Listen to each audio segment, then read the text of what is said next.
The locker room was dead silent when LeBron James suddenly dropped his phone and covered his face with both hands. What he had just watched would change everything he thought he knew about his biggest failure. It was 3 a.m. after the Lakers' crushing defeat to the Warriors. LeBron sat alone in the empty Crypto.com arena, scrolling through social media like he always did after tough losses. Then a notification popped up. Someone tagged you in a video. The sender was anonymous. The title made his blood run cold, the real truth about LeBron's promise. LeBron hesitated. After 20 years in the NBA, he'd seen every type of hate video imaginable, but something about this felt different. His finger hovered over the play button, but what he saw in that video would shatter everything he believed about himself. The video started with grainy footage from 2018. LeBron recognized it immediately. It was from his I Promise School opening ceremony in Akron. But this wasn't the polished media coverage he remembered. This was raw, unfiltered footage shot by someone in the crowd. In the video, a small voice could be heard asking, "Mommy, is that really LeBron? Is he going to save us?" The camera panned to show a little girl, maybe 7 years old, tugging at her mother's dress. Her clothes were worn, her shoes had holes, but her eyes were filled with hope as she stared at LeBron on the stage. The mother's response hit like a dagger. "I don't know, baby. Rich people make a lot of promises." This is where everything changed. The next part of the video revealed something that would haunt LeBron forever. The video cut to 3 years later. The same little girl, now 10, was being interviewed by someone off camera.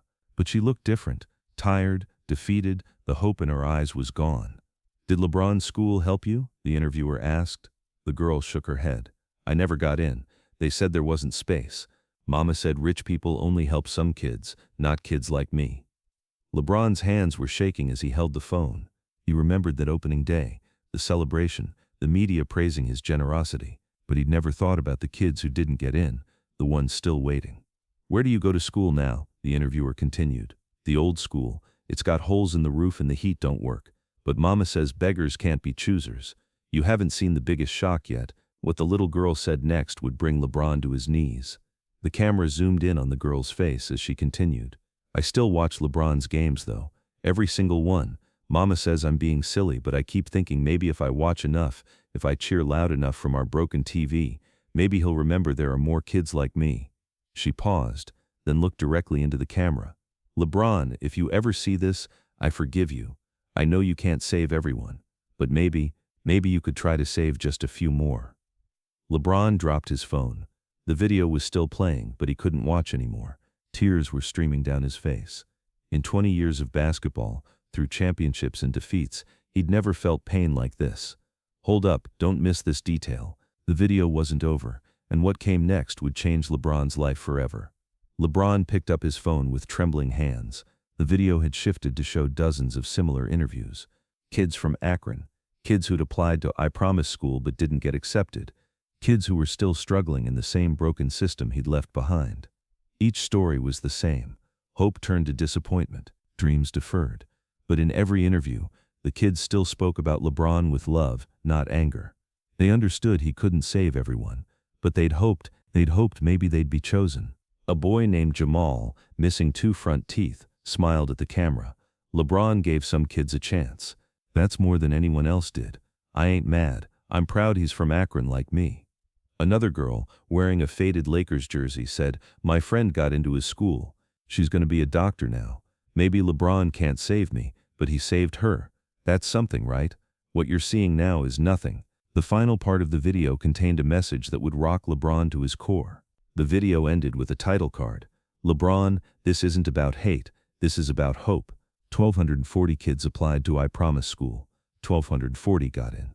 What about the other 1,000? "We're not asking you to save everyone. We're asking you to see everyone." The forgotten kids of Akron.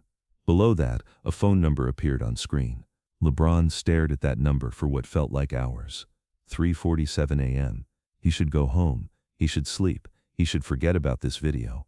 But his fingers were already dialing. A woman's voice answered on the second ring. "LeBron, we've been waiting for your call. You won't believe this." The conversation that followed would lead to the biggest decision of LeBron's career. "How did you know it was me?" LeBron's voice was barely a whisper. "Because we know you, the real you, not the media version. We knew that if you saw those kids, really saw them, you wouldn't be able to sleep tonight." The woman introduced herself as Sarah Martinez, a teacher who'd been documenting the stories of kids who didn't get into I Promise school. "We're not trying to tear you down, LeBron. We're trying to build you up, but we need your help. Tell me what you need," LeBron said without hesitation. "We need you to see the whole picture. Your school saved 240 kids. That's incredible, but there are thousands more in Akron alone, tens of thousands across the country. Kids who look at you and see hope, even when the system fails them." LeBron closed his eyes. "What can I do? I can't build schools in every city. I don't have unlimited money." "You have something more powerful than money, LeBron. You have influence. You have a voice. You have the ability to make America see these kids the way you see them." It's not over yet. Sarah's next words would change everything LeBron thought he knew about success. "LeBron, can I ask you something?" Sarah continued. "When you won your first championship, how did it feel?" "Like everything I'd worked for finally paid off," LeBron replied. "And when you opened I Promise School, like I was finally using my success for something bigger than basketball."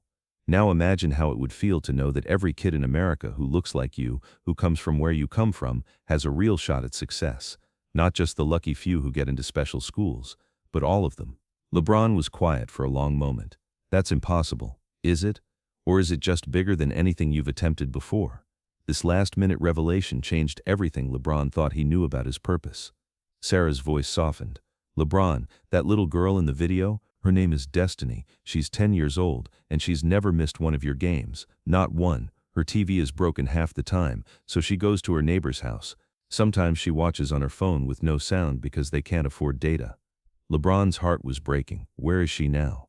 Sleeping on a couch in a one-bedroom apartment with her mom and baby brother. But tomorrow, she'll wake up and draw pictures of basketball players. Guess who's always in the center of the page? "I want to meet her," LeBron said immediately. "She'd love that. But LeBron, meeting one kid isn't enough anymore. You've seen behind the curtain now. You know how many destinies are out there. The question is, what are you going to do about it?"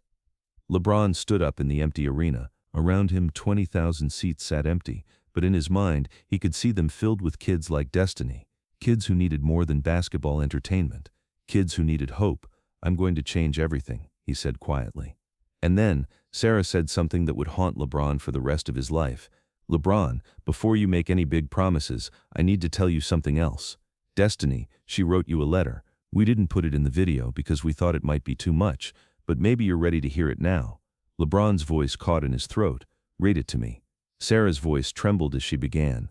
"Dear LeBron, my name is Destiny, and I'm 10 years old. I know you probably get a million letters, but I wanted to tell you something important. When my daddy left, Mama cried for 3 weeks. When we got evicted from our apartment, Mama cried for a month. But when I told her I was going to be like LeBron James someday, Mama smiled for the first time in forever." LeBron was crying openly now. Sarah continued. "I know I didn't get into your school, but that's okay. Maybe I wasn't smart enough, or maybe God has different plans for me. But LeBron, you gave me something better than a school. You gave me proof that kids like me can make it.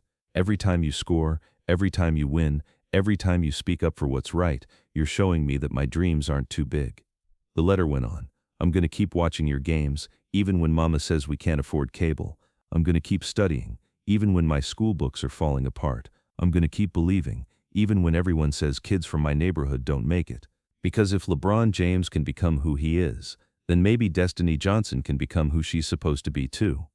That night, LeBron James announced the launch of the I Promise Foundation 2.0, not just a school, but a nationwide network of support for kids who fall through the cracks.